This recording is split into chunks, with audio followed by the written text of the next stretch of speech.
So having just spoken to the Atlantic flyers who have just completed the ocean, you have that ahead of you. Please put your hands together for status code 14. Welcome to BoatLife Live 2022. You have a question for the audience and a possible prize. Why? Could someone please ask us why we're called status code 14? That person that does will get a prize. There we go. Have a little think for that in a minute. So, some challenges. You like a challenge? So, to set a bit of background, we're all police officers. So, 3 from Devon and Cornwall and 1 from the MOD police. And one of our charities is Rock to Recovery, which deals with PTSD. So, Steve on the team had an incident whilst in the job, which resulted in PTSD. So, best of friends we are, I contacted him and said we'd need to raise some money to see what we can do for the emergency services and PTSD. So we came up, just like Guy said, came up with 5 challenges. Just the 5? Just the 5, just to start with. So yeah, the first one that we did was Steve did an ultra run, which is the Great Glen Way in Scotland. We then bounced on to the tri-relay, which was London to Paris. So running from Marble Arch down to Dover, swimming the channel, and then cycling from Calais down to Paris. And then we bumped into this year, because we couldn't do the desert run because of COVID, but we bumped into this year in the Ocean Row, which is the Talisker, which we are starting on the 12th of December this year. Once that's completed, we'll probably take the 6 months, 8 months off, and then we're going to be going to Mont Blanc and climbing Mont Blanc and then paragliding from the top. And that will round off our challenges that we have set for ourselves to raise both money and awareness for our 2 charities. So you didn't just fancy the South Downs Way? Or the...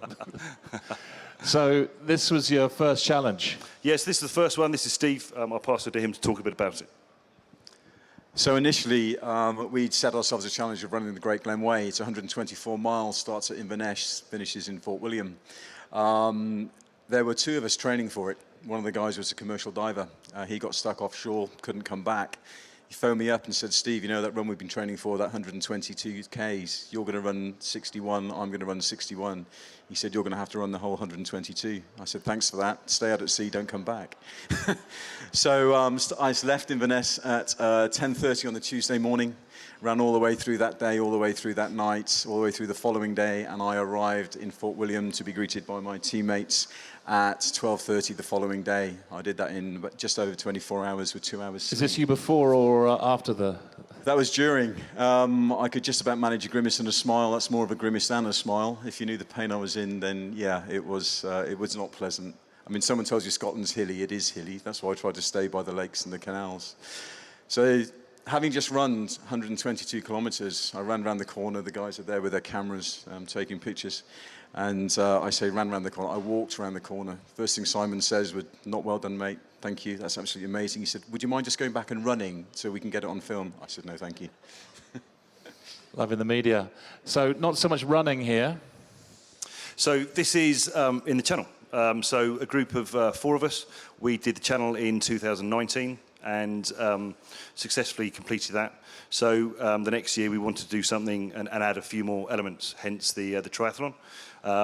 Not many people have done it. It's quite rare and quite challenging for logistics, but also in the physical challenges of every triathlon. So as I said before, Marble Arch down to Dover as the run, swim the channel, and then a quick cycle down to Paris, finishing there. So the routine is an hour on, an hour off, which is set by the Channel Swimming Association. So we did that for both the run and the cycle all the way down. And of course, all of this must just feel like a training day getting ready for this one. So there's advantages and disadvantages to listening to the Atlantic flyers. Obviously, yeah, we're committed. So I was happy with their high bits, but not their low bits. But it's yeah, it sets us up. It's as I said, it was interesting with Guy how he set his challenges were getting longer and harder. So we've kind of hit this as one of our tail ends, and yeah, it's going to be challenging. Listening to them. Probably challenging more than we actually thought, maybe. But yeah, we're looking forward to it, and we can't wait to get started. And that's just coming to see people at BoatLife BoatLife this year, it's really just put us into the picture of actually, we always worry whether we're going to be supported or not. And the amount of people who've come up and spoken to us and given us sort of a handshake and said good luck has really cemented that. Well, you just have to look out into the audience to see what support you've got. You really do have a lot of support. These teams, you'll be amazed by how many people support you and willing you along. How did you put the team together?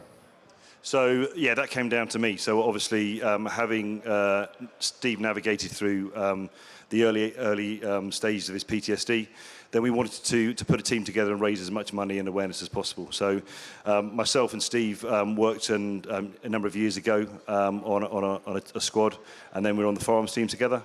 And then Brad was the first police officer in the station when I first joined, so I met him. And then Matt's come on board, and he's the only one of us who's actually rowed before, so he's done a bit. Now, Matt, you've rowed before. You're the dab hand. Supposedly, yeah. And I understand you've crossed the Atlantic before a few times. Yeah, so I've had one successful crossing, and then my second one, I got hit by a cargo ship. So yeah. You did one and a half. Yeah, pretty much. Yeah, so third time lucky, hopefully. What happened there? You got hit by a cargo ship. Yeah, so the second time, basically one of the guys on board, he wanted a medevac. Nearest vessel has to come and obviously save you. It just happened to be an absolute monster of a cargo ship. So this is the equivalent of being run over by the ambulance when it comes to pick you up. Pretty much, yeah. So we managed to row alongside, and he got up the rope ladder, and then the wind direction changed, and obviously with the swell, cargo ship went up. We managed to just slip right underneath and got crushed by the cargo ship. Spat out the back. Luckily the rotor wasn't on, and then it was a case of everyone's still alive. Yeah, right. What are we doing? Well, it's starting to take water on, so goal is to row back to the cargo ship that's just crushed us and crack on. And you had to get up the ladder yourselves? Yeah, yeah. But that's aborting the mission? Yeah. So at one point, I don't know why I thought I was Superman. I had both hands on the cargo ship thinking, I can hold this up, it won't crush me. Obviously, it weighs quite a lot, and managed to crush us, yeah, and took us out. That was the first row. That was a success one. Yeah. Well, you certainly can add some perspective, and you're the man that keeps them away from cargo ships, yeah? Yeah, hopefully they keep me away from it as well, yeah. I don't want that experience again. So, well, congratulations to the efforts you've put in before, and I can only imagine how crushed you were when you had to abort that second one. But that doesn't look like the Atlantic. Where are we now? Okay, so that was partway through the run that I did through Scotland. Part of my treatment, if you like, for trying to help myself with PTSD was throwing myself into sport, physical activity. That's why we chose the 5 events to kind of, motivate yourself through. Whilst I couldn't control what was going on in my head due to the depression and the anxiety, I could control what I was doing with my body. So this was one spectacular morning. I've been running all night. By this stage, I was probably 18 hours into the run. So you're coming to the end of Loch Ness and Loch Lochy. They're in a chain. There's 3 of them. And this was the swing bridge halfway through, and it was just one of those moments where you stop, you just decompress, and you just take stock, and you think, do you know what? The world's a bloody good place. You know, there were situations when, prior to that, I had no motivation, didn't want to carry on. But when you see a morning like this, you just go, absolutely, this is it. And listening to the lads and what they said about the mornings and the stuff that they saw on the row, for me, that's one of my inspirations to carry on and do it, and then to encourage other people to get out there and, to push themselves forward. Now, you've talked about your 5 challenges ahead of you. Do you look at them as a 5 for the one big result, or do you very much chunk them up? How do you approach? You haven't just decided to climb one mountain; you're climbing 5. Absolutely. As Guy alluded to before, all you can do is take bite-sized chunks. So, as I said, we rolled on from the triathlon onto this, and it's 100% of your efforts going into just the one event. You can't look at 5. You can't look at the amount of money you hope to raise at the end. All you can do is concentrate on the next thing, and that's pretty much kind of the adage of the lives we live in the police force. So. And when did you decide that the Talisker Atlantic Challenge was going to be on your list? Very early on. So I was very fortunate. 10 years ago, I did the Clip Around the World Yacht Race. So I knew the experiences that I could gain, or I did gain from that. And I wanted it. I suppose it's always been on a bucket list, which helps. But actually, it's trying to get, if I'm honest, the biggest amount of exposure for our charities. And as the team Atlantic Flyers, people love you to be in pain and misery. So what better place to be pain and misery than in the middle of the Atlantic Ocean? And hopefully we can raise awareness and raise some good money for our charities. So you've all talked about the challenges, and you've talked about your personal your challenge towards this. What other things are driving you to row these 3,000 miles? What's going to be going through your mind as you're pulling away? I think for me, I'm a very good friend of Steve's. I can't understand why I've not suffered.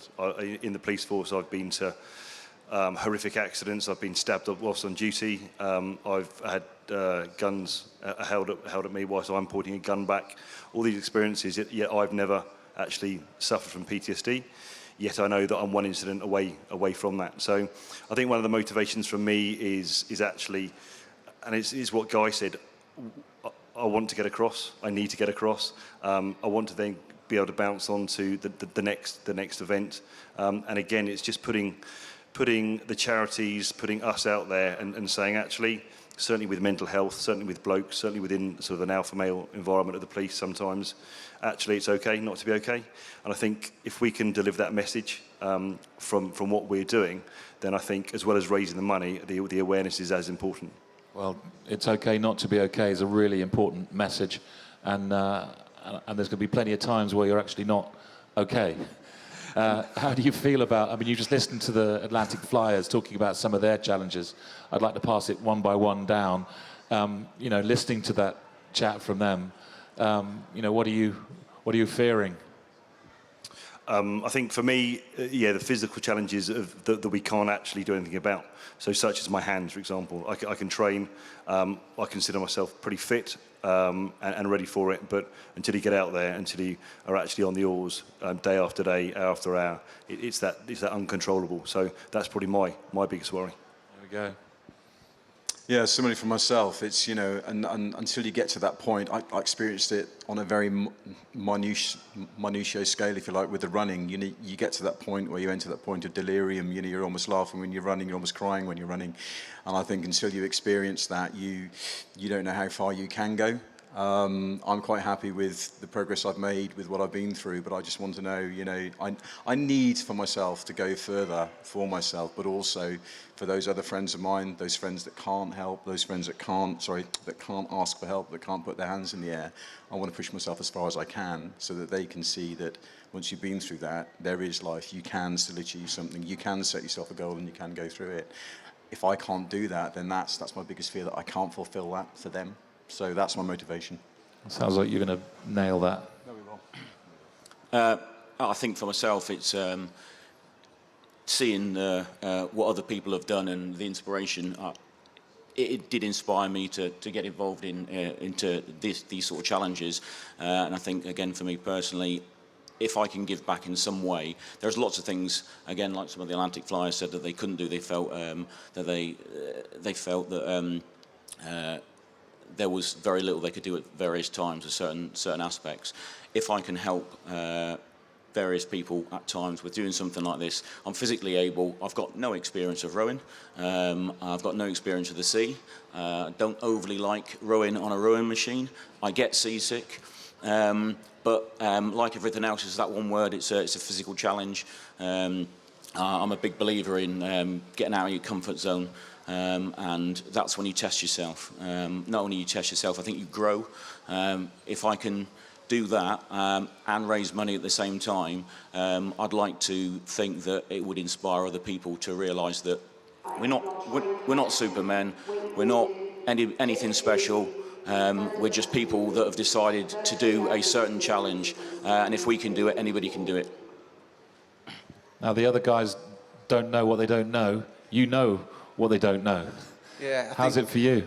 I think I've just got the old screw loose type of thing. I think my mum's a bit upset that I'm doing it again, but I'm looking forward to it. I just enjoy being part of a team, and I like to be in that team environment where we've all got the same goal.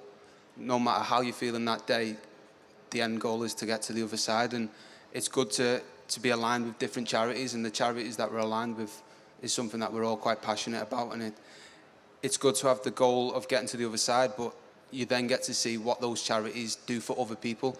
And if someone goes on the internet and sees us rowing across the Atlantic and thinks, actually, if they can do it, maybe I can do it, or even if it's not the Atlantic, it's going for a run or going for a walk or just speaking to somebody and getting that help. That's what it's all about to me personally. That's wonderful. And you're going to take that Everton flag with you? Yeah, hopefully. So have we got any questions? I see plenty of potential rowers out there. Any questions for the guys? Somebody asked what we call status code 14. There's your cue. There's a question coming. So does anyone have the answer to the question we asked initially? Go on. UK National Emergency Service. Okay, these girls have talked to us before. They've got a head start. For those of you that don't know, all blue light services, we use emergency radios. Within those radios, we use status codes. Those status codes will denote a situation that you're in. So, for example, if we arrive at an incident, we give a status code. The most common one that you will have come across, there's programs on TV about cops, and it's code 0, officer down. That's a program on telly. So code 11 means that you're going off duty, which is our favourite one. Favourite one is police officers. Code 14. Sorry. Code 11. Yeah, code 11. I remember that one. So status code 14 means that the officer who sent that message, they want someone to call them back, they need somebody to talk to, and they need a bit of advice about a situation that they're in. The other charity that we haven't mentioned is the Chestnut Appeal for Men's Health. It's a men's prostate cancer charity. We're raising money for them as well. They're based down in the southwest. It's something that us blokes do not talk about, along with mental health. So we thought, if you're in that situation where you've got anxiety, depression, mental health issues, or you're suffering from cancers, you need to speak to somebody. You need that advice. It was Simon that came up with the name, and we just thought it was a cracking idea. It aligns really well. So who did ask that question? We've got a prize for you. We'll bring it out later. You had some other questions? No, that's the No, other that one. was it. Any other questions from the... What do you think your one luxury item will be? So what is your one luxury item? So Matt's done it before. What was your luxury item when you went, mate? I actually wasn't allowed the luxury item last time. So, because it was an independent row, the idea was to get across as fast as possible and go for the record. So we were limited to 3 kilos anyway. So I got no luxury items. My luxury item probably was my passport, just to make sure if, like on the second one, we could get off and get back to land. Yeah. Any others?